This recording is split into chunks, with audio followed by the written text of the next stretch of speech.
The Galactic Trade Assembly's emergency session had been called to order for the third time in as many months, and Ambassador Vexai of the Centauri Republic was tired of having the same conversation.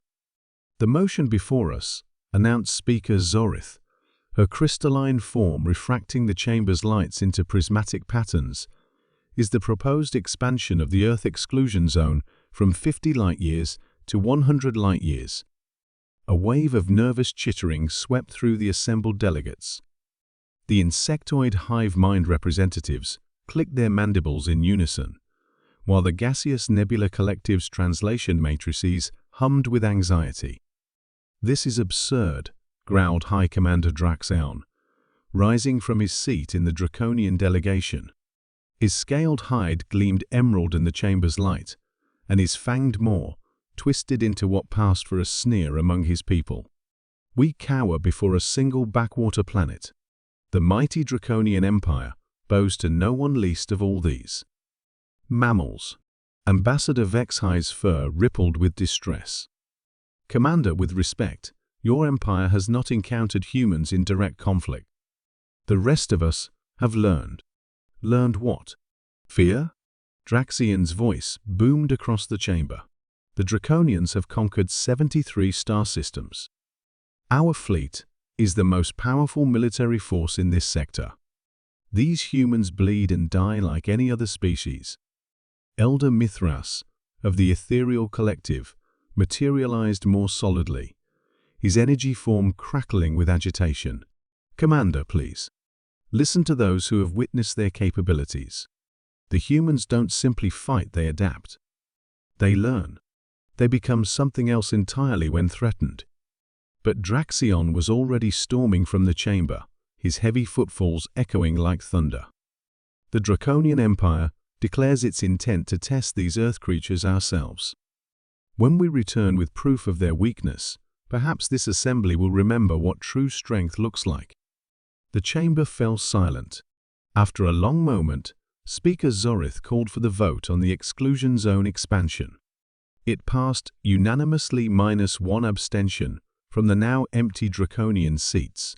3 weeks later, the Draconian war fleet, 12 dreadnoughts, 40 cruisers, and over 100 support vessels dropped out of hyperspace at the edge of the Sol system.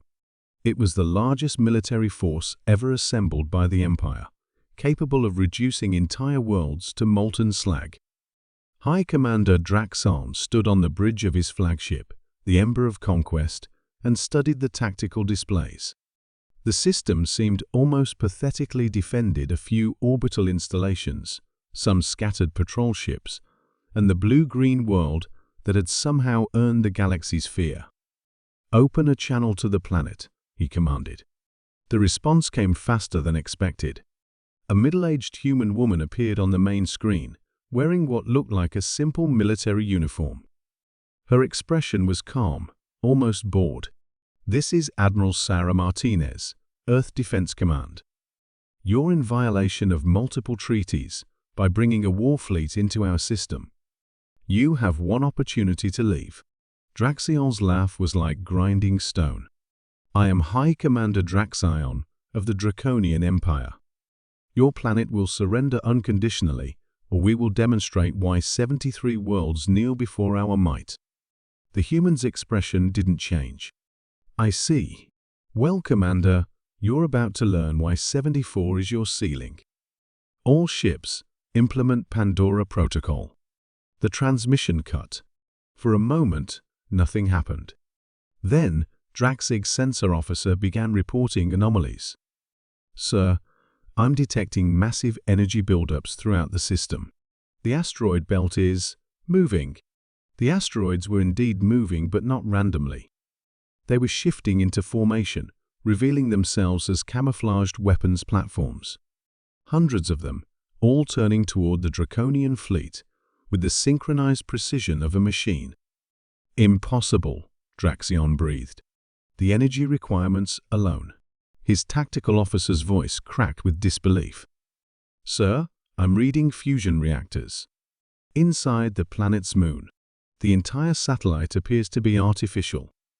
That's when the first salvo hit. The weapons weren't like anything in the Draconian databases. Instead of plasma or particle beams, they fired what the computers could only describe as concentrated physics violations.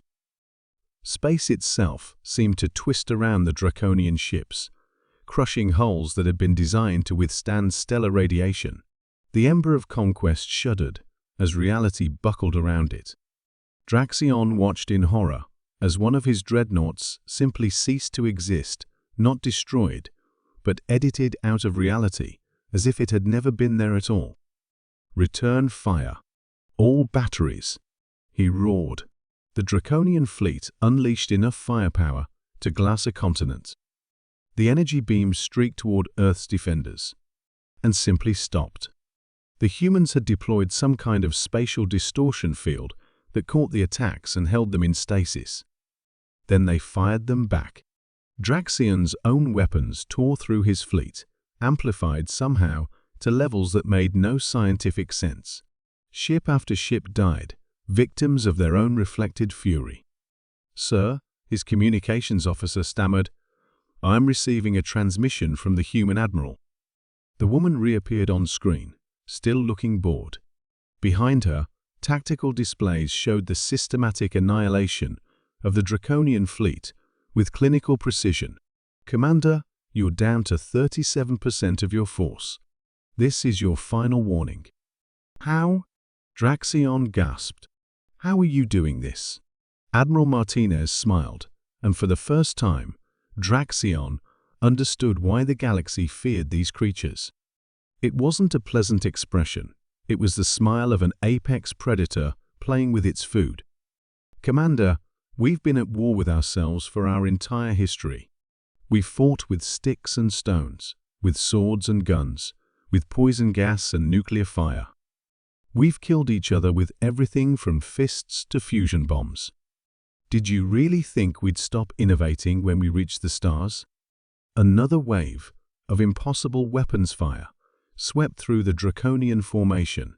Reality weapons, gravity bombs, devices that turned matter into pure energy and energy back into matter at the quantum level.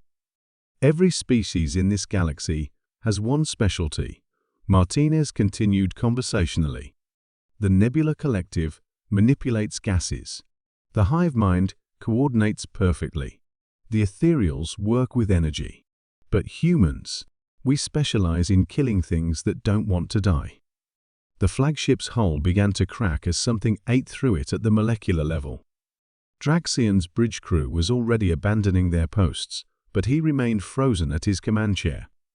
"The others tried to warn you," Martinez said, "but you wouldn't listen.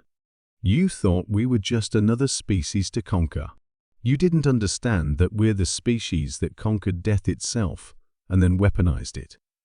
The ember of conquest died with a whimper, its massive frame simply dissolving into component atoms. Draconian's last coherent thought, as his consciousness faded into the quantum foam, was that perhaps the Draconian Empire should have stuck to 73 worlds. Of the once mighty fleet, only a single courier ship was permitted to escape, and only after its crew had downloaded detailed recordings of their defeat. When the survivor reached Draconian space, the Empire immediately voted to petition for membership in the Earth Exclusion Zone. The Galactic Trade Assembly approved their request unanimously.